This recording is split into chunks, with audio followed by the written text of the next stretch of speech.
नमः श्रीवर्धमानाय निर्धूतकलिलात्मने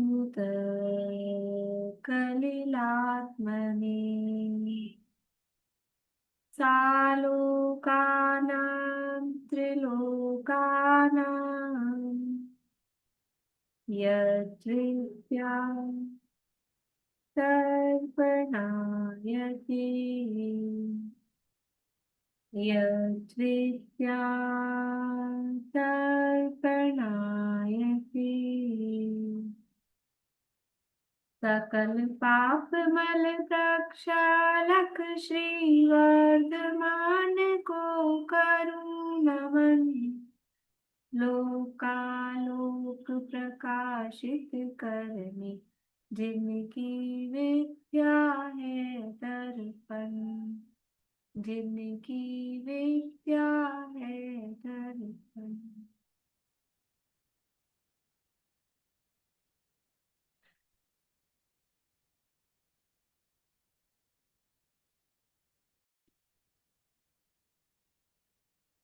रत्नगण शाकाचार नामक की एक ग्रंथ है, आचार्य समंत भद्र स्वामी द्वारा रचित। इसके अंतर्गत यहाँ अपना अंतिम अधिकार तो नहीं है, लेकिन अंत अंत के ही प्रकरण चल रहे हैं। संलेखना अधिकार अपना चल रहा है। इससे पहले जो अधिकार है सब में परिशिष्ट दिए गए हैं। उनमें से 47 शक्तियां सुनाएंगी रजनी जी। जीवत से ही आत्मा जीता सदा मरता नहीं। चित शक्ति से चैतन्य रहे यह जड़ कभी होता नहीं। भेदों रहित सामान्य सत्ता देखता दृश्य शक्ति से हर वस्तु को सविशेष जाने ज्ञान की अभिव्यक्ति से यह आत्मा सुख शक्ति से सुख रूप रहता है सदा। निज द्रव्य गुण पर्याय को निज वीर्य से रचता सदा। इसका प्रताप न होए खंडित अजब प्रभुता जीव की सब गुण सभी में व्याप्ते है आत्म सत्ता सदैव की। सब लोक और अलोक की सामान्य सत्ता देखता हर द्रव्य गुण पर्याय को प्रत्यक्ष युगपत जानता। सब गे झलके ज्ञान में ऐसी रहे नित स्वच्छता नित स्वयं से ही स्वयं को प्रत्यक्ष कर आस्वादता। बोलिए आप मत देखिए, औरों के लिए लगाया है ये।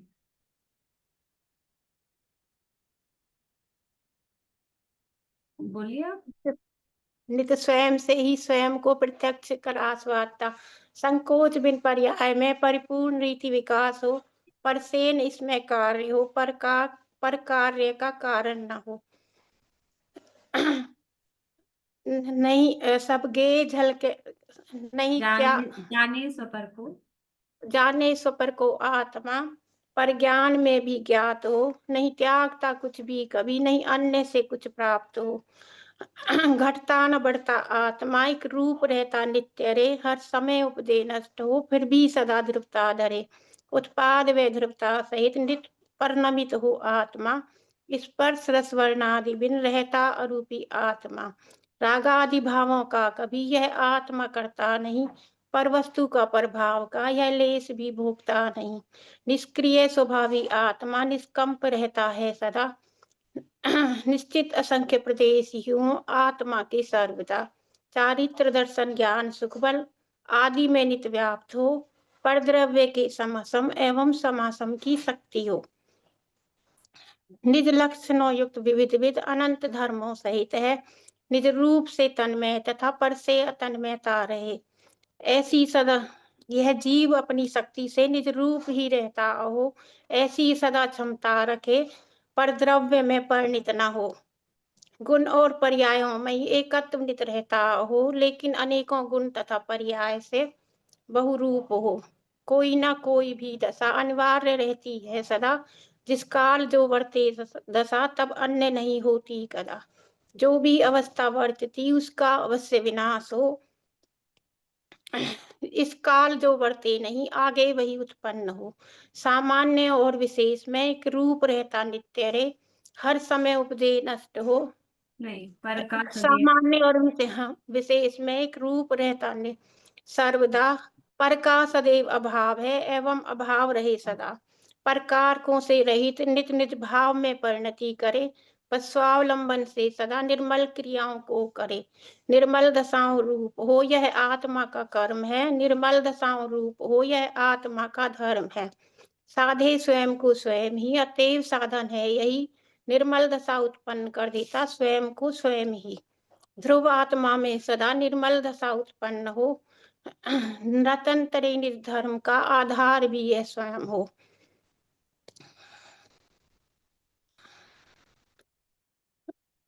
नहीं नहीं अन्य। अन्य को, एक रह गया शायद। हाँ, नहीं नहीं, अन्य कोई। नहीं ये अन्य कोई जीव का साथी स्वयं का स्वयं है। यह कथन 47 का, पर शक्ति तो अनंत है। बहुत अच्छा, बहुत बढ़िया, बहुत सुंदर, बढ़िया। प्रीति तुम क्या कह रहे हो? मैम ये बुक में तो है नहीं, ये कहाँ लिखा हुआ है जो सुनाया है?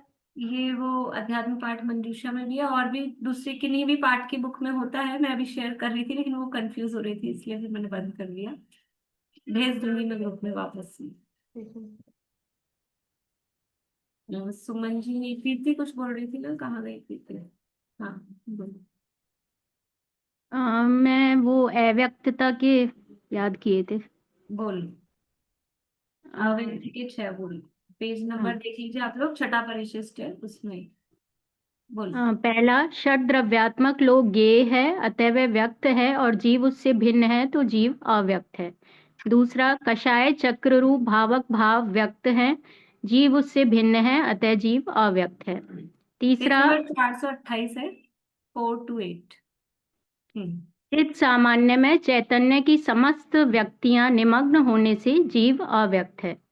चौथा, क्षणिक व्यक्ति मात्र नहीं होने से जीव अव्यक्त है।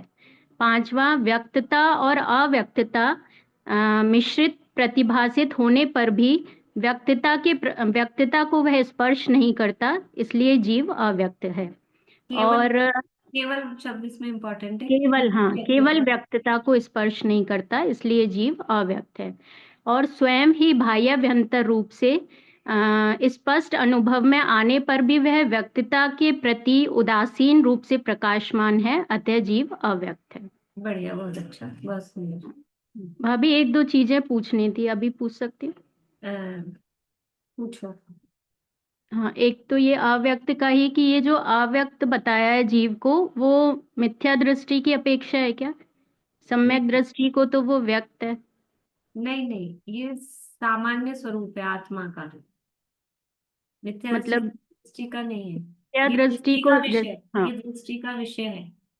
आप मतलब मिथ्या दृष्टि की अपेक्षा जो कह रहे हो कि मतलब मिथ्या दृष्टि क्या विचार करे, तो मिथ्या हम्म दृष्टि भी यही विचार करेगा अपने आत्मा के स्वरूप का। और सम्यक दृष्टि भी अगर आत्मा के स्वरूप का विचार करेगा तो यही करेगा, मतलब आत्मा का ये स्वरूप ही ऐसा है। जैसे मतलब जैसे अलेक्जेंड्रियन गुणों की मिथ्या बात दृष्टि देखिए। को आत्मा तक पहुंचाने के लिए ये समझाया गया हो। हाँ, मिथ्या दृष्टि को तो समझाने पहुंचाने के लिए समझाया ही गया है, लेकिन यदि हम्म सम्यक दृष्टि पे विचार करेगा तो आत्मा को वो व्यक्त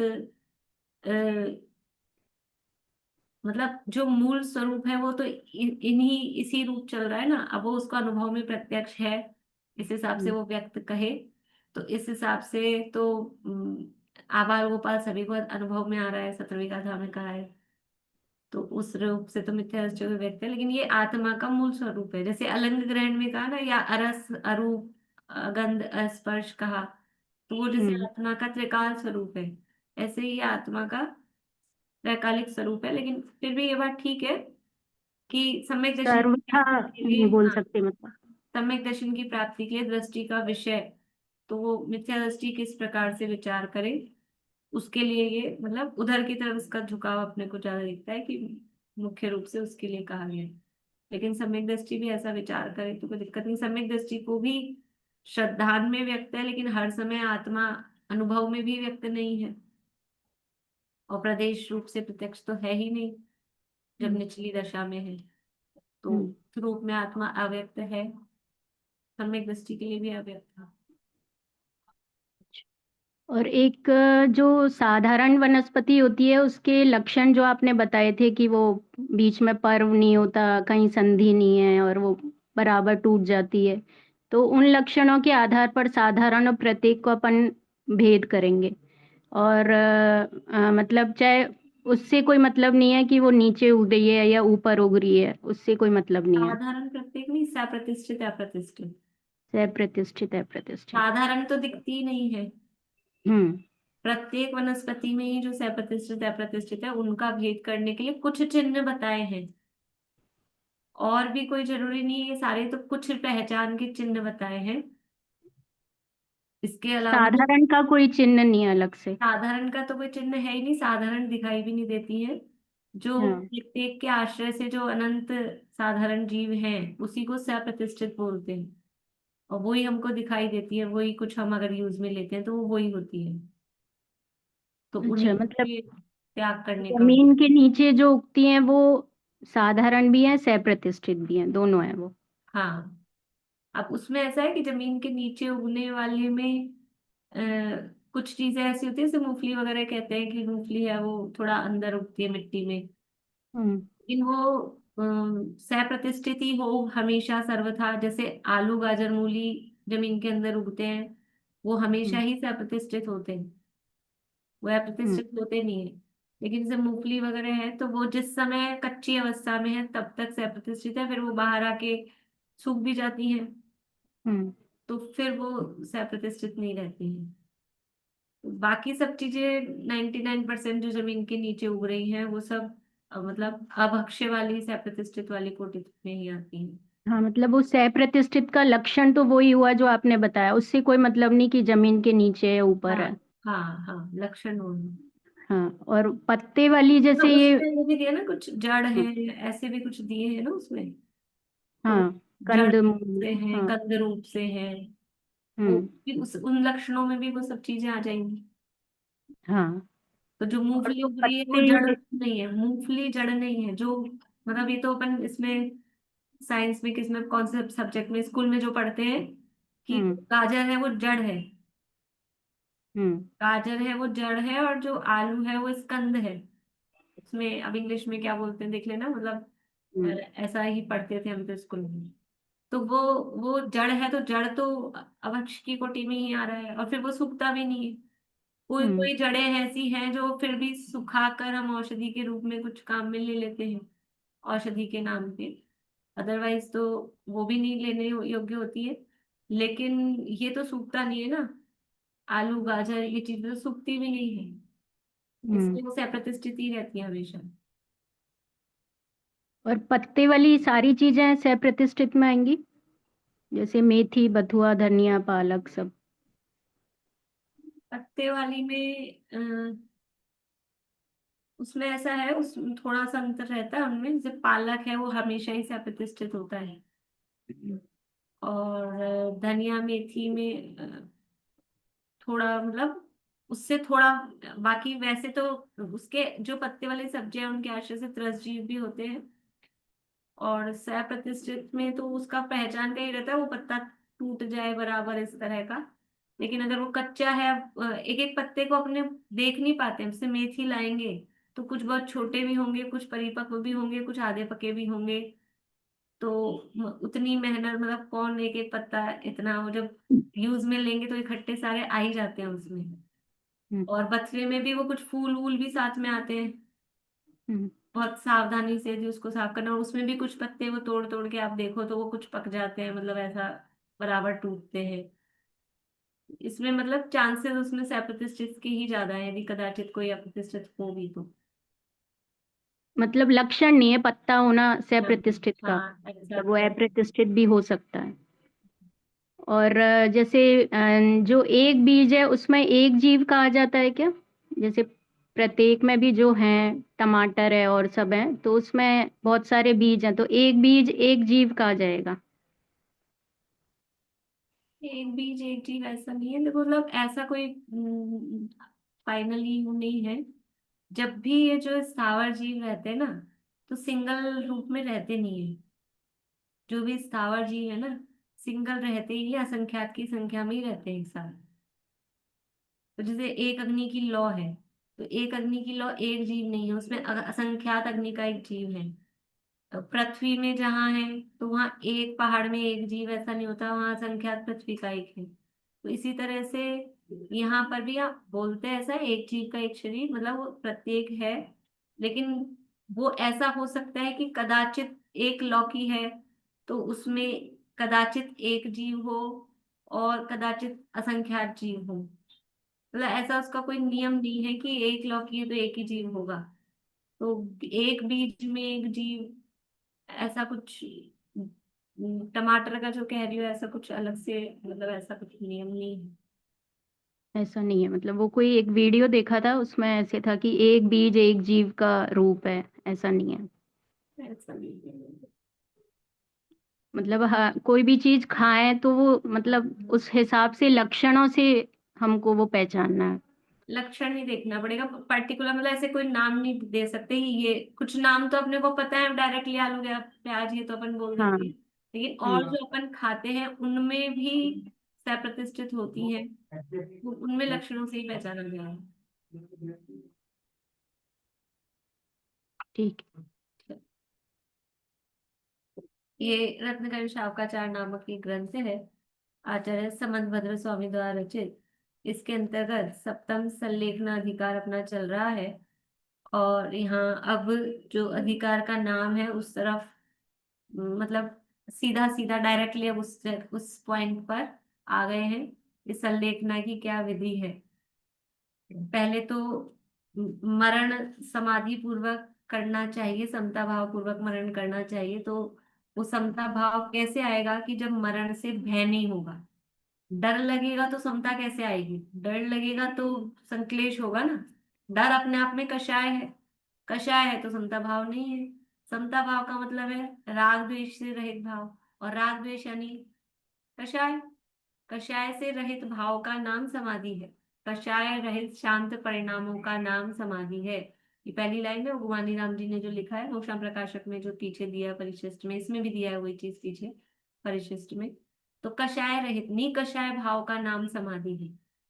तो डर भी तो कषाय है, तो मृत्यु से डर रहे हैं, या किसी से राग उमड़ रहा है, किसी से द्वेष हो रहा है, कुछ छूटने का भय है, कुछ प्राप्त करने की इच्छा है, ये सब कषाय है। तो ये सब कषाय छूटे, उसके लिए पूरा मृत्यु महोत्सव पाठ यहाँ पर और उसकी वचनिका दी।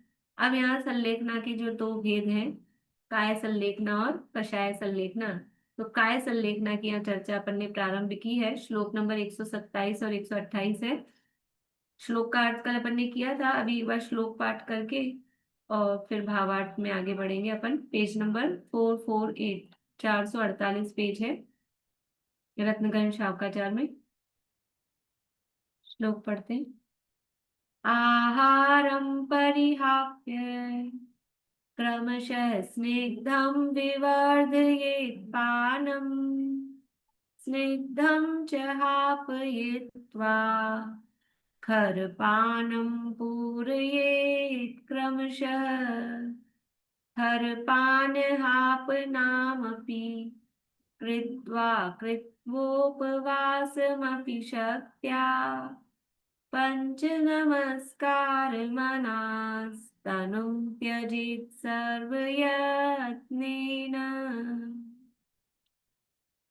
क्या कह रहे हैं, संलेखना का क्रम बताया है कि सबसे पहले आहार को छोड़े, आहार को छोड़कर स्निग्ध जो पेय पदार्थ हैं, पान यानी दूध आदि, उनको बढ़ाकर ग्रहण करे। मतलब बढ़ाकर ग्रहण करे का मतलब क्या है, फिर सारे दिन वही वही पीता रहे, मतलब ऐसा बढ़ाकर ग्रहण करे का मतलब है वो ले।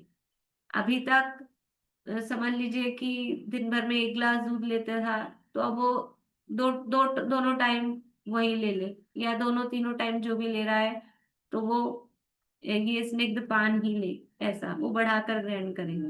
और फिर दूध आदि को छोड़कर भी छाछ बढ़ाए, और फिर छाछ को भी छोड़कर ये जो गर्म जल है उसको बढ़ाए। बढ़ाए का मतलब वो रख ले, बढ़ाने का मतलब कुछ बहुत ज्यादा क्वांटिटी बढ़ा दे या बहुत ज्यादा टाइम बढ़ा दे, ऐसा नहीं है, मतलब वो ले। फिर गर्म जल को भी छोड़कर और शक्ति अनुसार 1-2 उपवास करके करते हुए सर्व प्रयत्न से मन में पंच नमस्कार मंत्र का स्मरण करते हुए शरीर का त्याग करें। इस शरीर का त्याग करने की विधि बताई जा रही है। अब जैसे अपन ने शुरू में देखा था कि 2 तरह की संलेखना, यहाँ तो काय संलेखना और कषाय संलेखना कही है। लेकिन और दो तरह से, कि एक तो सविचार रूप और एक अविचार रूप। मतलब एक तो प्री प्लानिंग से जो ली जा रही है, उसमें तो पहले भोजन छोड़ेंगे, फिर ये लिक्विड लेंगे, फिर छाछ रखेंगे, फिर पानी रखेंगे। लेकिन एक जो अकस्मात परिस्थिति बन गई, प्री प्लानिंग नहीं थी, उसमें फिर एक साथ सबका त्याग किया जाएगा। जब प्लानिंग से होगा कि अब ऐसी शारीरिक अवस्था दिख रही, प्लानिंग से कब होगा कि जब बुढ़ापा दिख रहा है या कोई ऐसा रोग दिख रहा है, तो वो प्लानिंग से होगा। और जब ये कुछ उपसर्गे, दुर्भिक्षे, एक्सीडेंट, इस तरह की परिस्थिति बनेगी, तो फिर वो प्लानिंग नहीं होगी, फिर तत्काल क्रम यही रहेगा। क्रम का मतलब है वहां एक साथ सबको छोड़ेगा, यहाँ क्रमशः क्रमशः धीरे धीरे 4-5 दिन दूध पे चल रहे हैं, फिर 4-5 दिन छाछ पे चल रहे हैं। अधिक भी हो सकता है समय, यथा योग्य शरीर की अवस्था के अनुसार। लेकिन जब ऐसी परिस्थिति आएगी तत्काल वाली, तो वहां एक साथ ही सबको त्याग किया जाएगा। ये डिपेंड करता है परिस्थिति पर। और लेकिन करना क्या है, इन सबको छोड़कर, और फिर देह का त्याग कैसे करना है, चाहे विचार पूर्वक किया जा रहा हो, प्लानिंग से किया जा रहा हो, चाहे अचानक से परिस्थिति बन गई हो। शरीर का त्याग करते समय मन को कहाँ लगाना है? मन को संक्लेश में या कषायों में या विषयों की आसक्ति में नहीं लगा के, पंच नमस्कार मंत्र का स्मरण करते हुए, पंच परमेश्वरी का ध्यान करते हुए, अपने आत्मा के स्वरूप का चिंतन मनन करते हुए ही देह का त्याग करना, ये चीज उसमें मुख्य है। कि अभी तो हमने तो ये तो छोड़ा ही नहीं, वो तो छोड़ा ही नहीं, पहले ये तो छोड़े, वो तो सब छूट जाएगा। उपयोग को कहाँ लगाना, सबसे इम्पोर्टेंट ये चीज है कि हमारा मन किस में लगा हुआ है। अगर मन में विषयों की आसक्ति या संक्लेश ये है, तो फिर समाधि नहीं हो सकेगी। क्योंकि समाधि में कषाय संलेखना प्रधान है, वो प्रमुख है, वो पहले होना चाहिए। उसके बाद में ये बाहर में काय से त्याग संबंधी चीजें होती हैं। जैसे 8 साल की लेते हैं संलिग्ना, उसमें फिर कैसे काय संलिग्ना कैसे करते होंगे? तो उसकी विधि पूरी थी है, और शास्त्रों में जो अन्य शास्त्रों में 8 की नहीं है, 12 साल का है उत्कृष्ट टाइम। तो हाँ हाँ उसकी पूरी विधि होती है, पहले किस तरह से, जो यहाँ भी शुरू में विधि बताई है कि पहले सबसे क्षमा कराए और करे और सब धन बांट दे। ये सारी विधि शुरू में पहले वो होती है कुछ टाइम तक। और अच्छा, ये जो आहार आदि का त्याग है, ये बिल्कुल जब शरीर की शिथिल अवस्था हो जाती है तब किया जाता है। तब किया जाए, ठीक ऐसा है। नहीं है 12 वर्ष की संलेखना ले ली तो आज से हम्म। ही भोजन का त्याग कर दिया और नहीं फिर, नहीं, वो तो हाँ ऐसा नहीं होता है। वो तो हाँ 12 साल की लेने पर 12 साल में क्या करेंगे धीरे धीरे, कि पहले ये सब अपना जो फैला फैला रखा है ना, फैला रहा, हाँ हाँ हाँ। इतना परिग्रह है, इतना राग द्वेष है, वो सब, वो सारा काम चलेगा धीरे धीरे। समेटने में भी टाइम लगता है ना। मान लीजिए कोई हम्म। स्त्रियों को इतना नहीं लगेगा, लेकिन जो पुरुष वर्ग है, अब कोई बिजनेस वगैरह कर रहे हैं, तो वो सारा उनका जो भी है उस सबका सेटलमेंट, कहीं उनके साइन चलते होंगे, कहीं कुछ और डॉक्यूमेंट्स होते होंगे और भी, तो वो सारा समेटना भी। अब हम समाधि का विचार हमको है, तो हमको अब और नहीं फैलाना है कुछ भी, तो वो सारे काम करेंगे धीरे धीरे।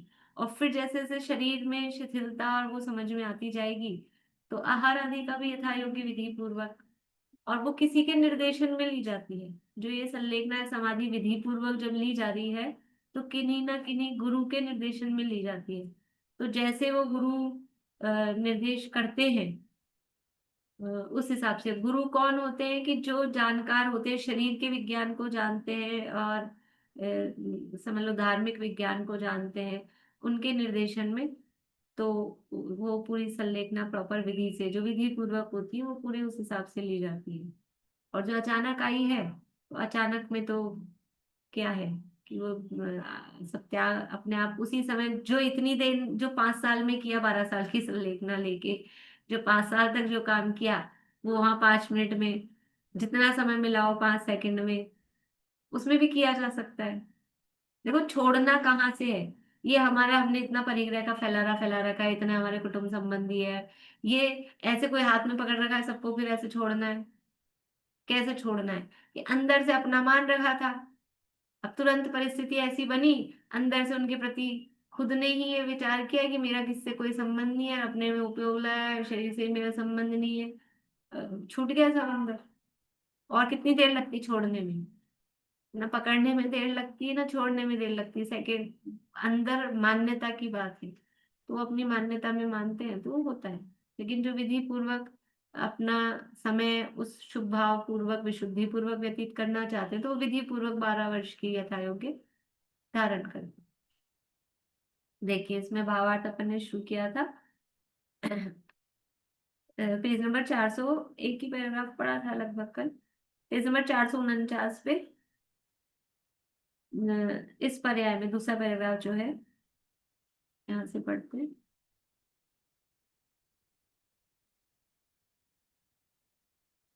इस पर्याय में भी जब से जन्म लिया है तब से प्रतिदिन ही आहार ग्रहण करता आया है।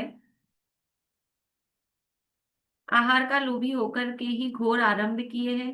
आहार के लोभ से ही हिंसा, असत्य, परधन लालसा, अब्रह्म व परिग्रह का बहुत संग्रह तथा दुर्ध्यान आदि अनेक कुकर्म उपार्जन किए हैं। ये आहार के वश होकर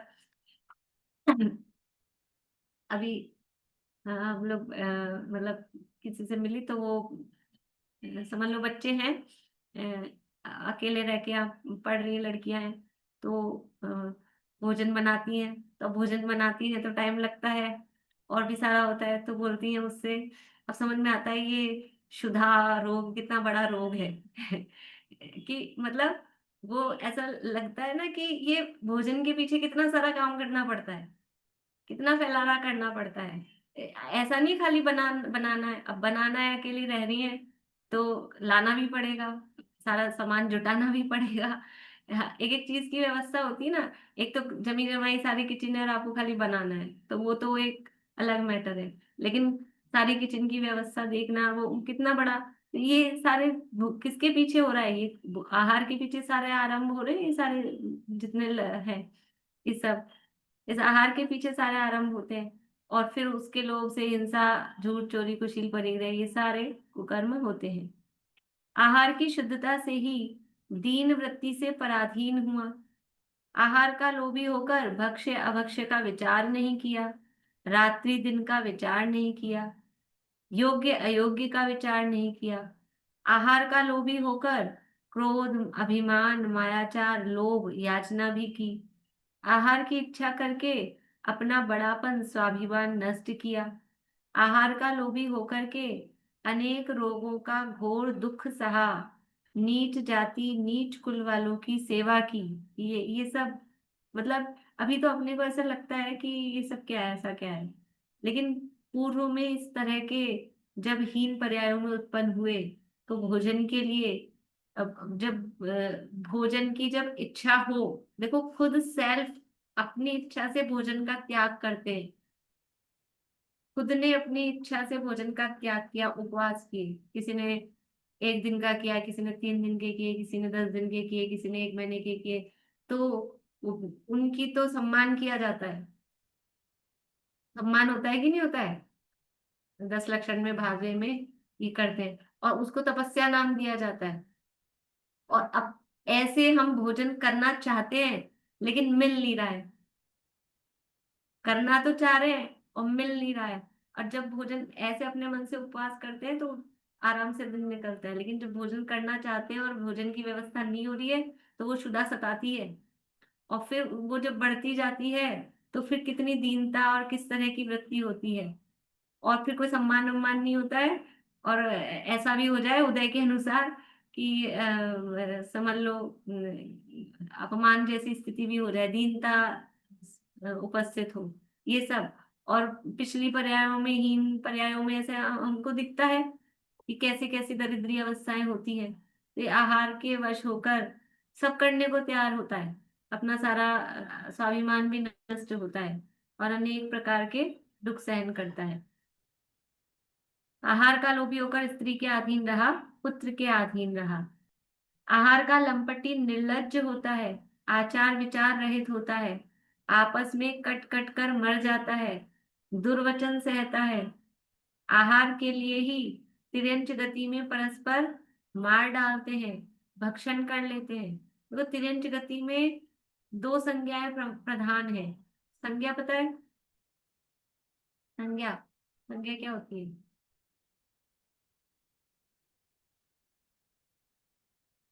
नूतन जी नहीं पता? बोलिए दीपिका जी। नहीं, लेकिन है ना, दो तो पता है, आहार और मित्र, और दो और होती हैं वो मुझे याद नहीं है। चलिए 4 होती हैं, ठीक है। बोलिए चित्रा जी, कौन सी होती है? आहार, भय, मैथुन, 3 तो याद है, चौथा को अभी भी याद। नहीं है। एक वो बढ़िया। बोलिए मीना चाची, बोलिए। आहार, भय, मैथुन, परिग्रह। आहार, भय, मैथुन और परिग्रह, इनको संज्ञा कहते हैं। लेकिन संज्ञा किसे कहते हैं? संज्ञा किसे कहते हैं? ये तो नहीं। नूतन जी कल परसों आप तो थे, शाम रात की क्लास में बताया था संज्ञा, याद आया? किसे कहते हैं, याद आया?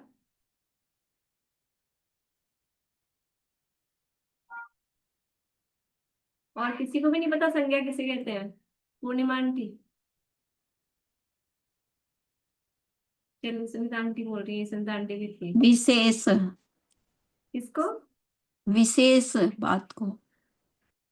नहीं, बोलिए नूतन जी। मैम इच्छा बताया था आपने। इच्छा, इच्छा को संज्ञा कहते हैं। संज्ञा हाँ। यानी इच्छा, ठीक है ना? आहार, मैथुन, भय हाँ, और ये परिग्रह। 4 प्रकार की इच्छाएं सभी संसारी जीवों में होती हैं।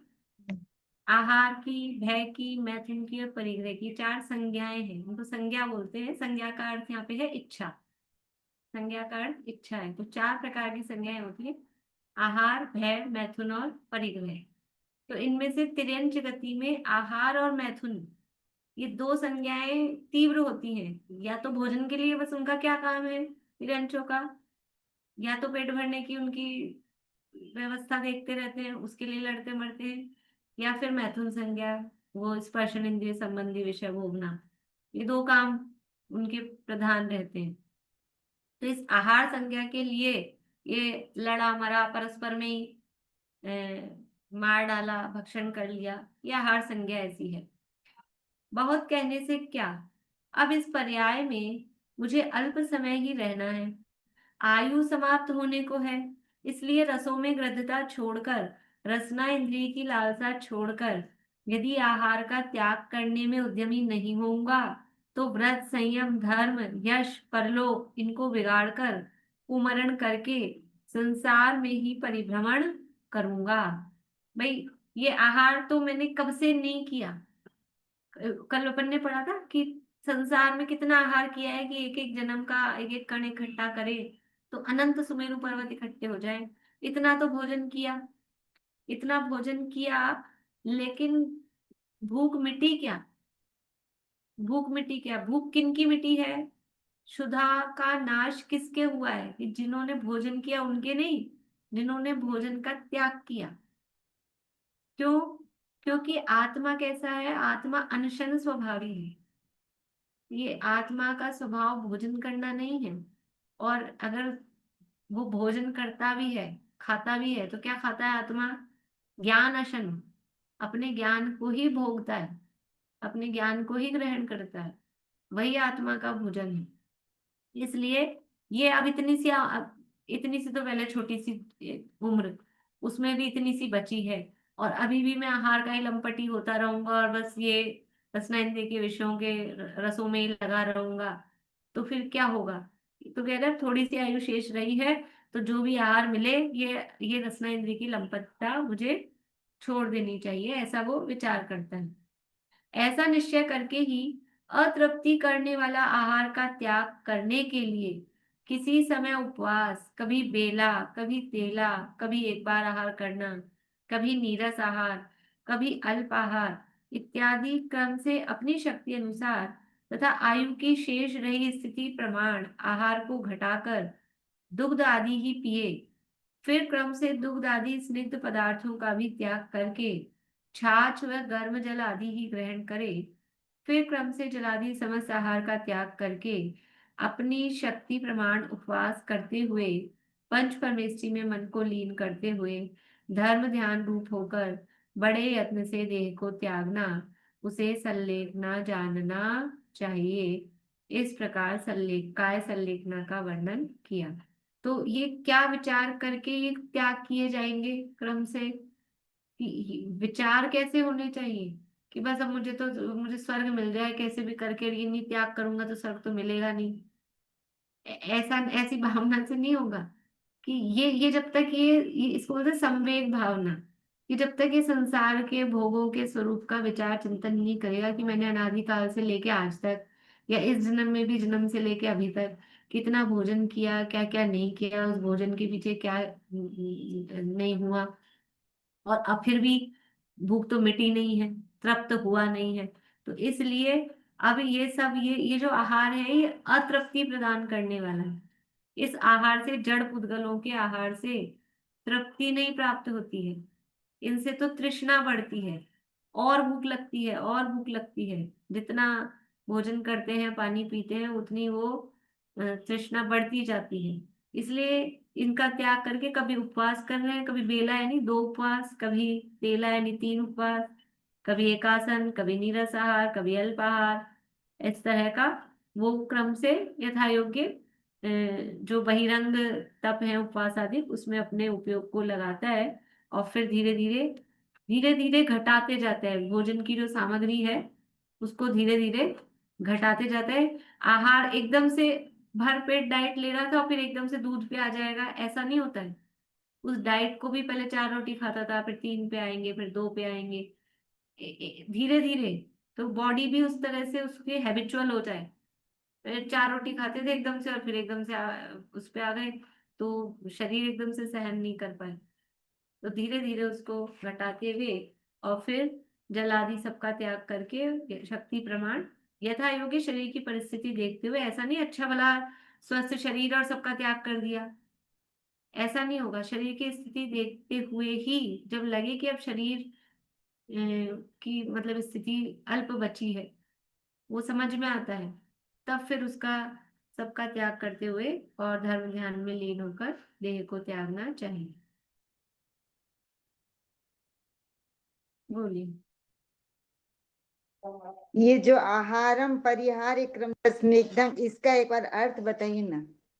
आहारम परिहाप्य यानी आहार को त्याग के, क्रमशः यानी क्रम क्रम से, स्निग्धम, स्निग्धम यानी चिकने, और पानम जोड़ना उसके साथ, चिकने पान, पान यानी पेय पदार्थ, चिकने जो पेय पदार्थ हैं दूध आदि, विवर्धयेत उनको बढ़ाना चाहिए, वर्धयेत और विवर्धयेत बढ़ाने के अर्थ में उसको बढ़ाना चाहिए। फिर स्निग्धम च हापयित्वा, स्निग्धम यानी जो स्निग्ध पेय पदार्थ ले रहे थे उनको भी हापयित्वा यानी छोड़कर, खरपानम, खरपानम का अर्थ यहाँ ले रहे हैं कि गर्म जल इत्यादि। खर पानम तो पेय पदार्थ है और खर मतलब जो स्निग्ध नहीं है, रूखे हैं। छाछ।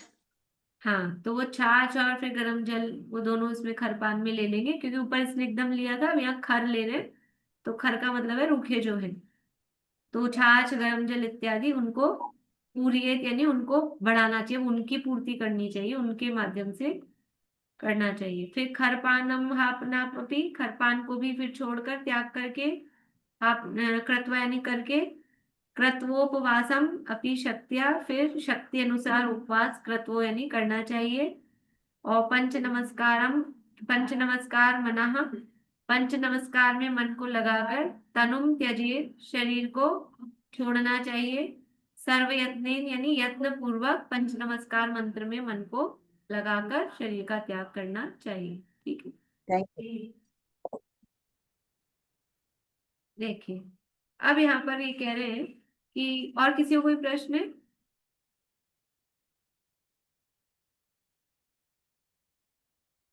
अब यहाँ कह रहे हैं कि समाधि मरण में आत्मघात का, क्योंकि ऐसा लगने पर प्रश्न उठता है कि ये जो समाधि मरण ऐसे कर रहे हैं, आप भोजन का त्याग करने को कह रहे हो कि धीरे धीरे आहार का त्याग कर दे, फिर दूध पिए, फिर दूध का त्याग कर दे, छाछ पिए, फिर पानी पिए, और बस उपवास करे और फिर मर जाए, तो ये तो क्या हो गया, आत्महत्या हो गई, ऐसा आरोप दुनिया में लगाया जाता है। और ये बहुत बड़ा विवाद चला था 5-7-10 साल पहले कि ये कोर्ट में केस हो गया था कि ये जो जैनों में ये समाधि मरण संलेखना की जाती है ये तो आत्महत्या है, इस पे बेन लगना चाहिए।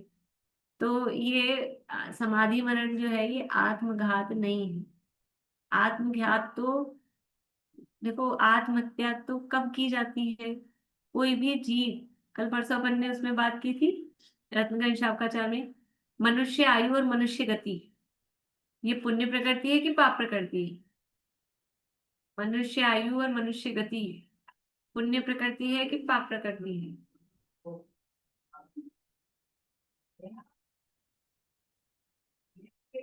पुण्य प्रकृति है कि पाप प्रकृति है पूर्णिमा आंटी? हाँ, पुण्य प्रकृति है। ठीक है, मनुष्य आयु पुण्य प्रकृति है। मनुष्य शरीर में रहना चाहता है जी, मनुष्य शरीर को छोड़ के नहीं जाता। फिर लोग आत्महत्या तो करते दिखते हैं। आत्महत्या करने वाले कौन सी गति के जीव होते हैं? चारों गतियों में से आत्महत्या करने वाले कौन सी गति के जीव होते हैं? मनुष्य ही होते हैं। देवनार की तो कर सकते नहीं है, और तिरंज नहीं करते कभी कोई। वे तिरंज आत्महत्या करते हुए नहीं मिलेगा आपको कि कुएं में कूद के मर गया। गलती से गिर जाए और मर जाए वो अलग है, लेकिन आत्महत्या नहीं करता है कोई। तो ये आत्महत्या मनुष्य करते हैं। क्यों करते हैं फिर वो आत्महत्या? आप तो कह रहे हो मरना चाहते ही नहीं है, पुण्य प्रकृति है। कि वो थोड़ी देर की कषाय की तीव्रता है। संजीव जी इसके लिए उदाहरण देते हैं ऐसा, मतलब तो रूपक बनाते हैं। बोले एक बार एक आदमी मिल गया और भागता हुआ जा रहा था कुएं की तरफ, और उससे पूछा भी क्यों भागते जा रहे हो, क्यों भागते जा रहे हो? तो बोले मुझे मर जाने दो, मुझे जीना नहीं है, मैं बहुत दुखी हूँ, बहुत परेशान हूँ, मुझे मर जाने दो। तो उसको रोका, बोले अच्छा ठीक है, तू एक बार तेरी बात बता दे क्यों मरना चाहता है, फिर समझ में आएगा तो जाके मर जाना। तो फिर वो रुक गया और अपनी गाथा सुनाने लग गया पूरी, ये है परेशानी, ये है परेशानी। तो फिर उसको कहा हाँ तेरी बात तो सही है, तू बहुत दुखी है, जा मर जा। अब नहीं मर सकता है वो व्यक्ति। वो क्षणिक कोई कषाय का इतना तीव्र वो ऐसा आता है, तो उसमें वो बस मरने के भाव आते हैं। अदरवाइज कोई मनुष्य मरना नहीं चाहता, चाहता तो वो जीना ही है, लेकिन वो परिस्थितियां से ऐसा परेशान होता है, वो कषाय इतनी बढ़ती है इसलिए। तो मनुष्य आयु है वो पुण्य प्रकृति है, तो मरना नहीं चाहता है। तो यहाँ ये जो संलेखना है इसमें मरना नहीं चाह रहा है। जब तक जीवन चलता है तब तक उसको चला ही रहा है, लेकिन जब दिख रहा है कि मरण तो होगा ही ना, मरण तो होगा ही, तो जब मर रहे हैं तो रोध होकर और विषय कषाय में लीन होकर क्यों मरे? आत्म ध्यान, आत्म साधना, पंचपरमेष्ठी के स्मरण पूर्वक और विषयों से विरक्ति पूर्वक मरण करें, उसका नाम संलेखना है। आत्मघात नहीं है। और विशेष चर्चा यहाँ दी है, काफी अच्छा प्रकरण में दिया है, कल इसकी चर्चा करेंगे। अब यही पूरा करते हैं।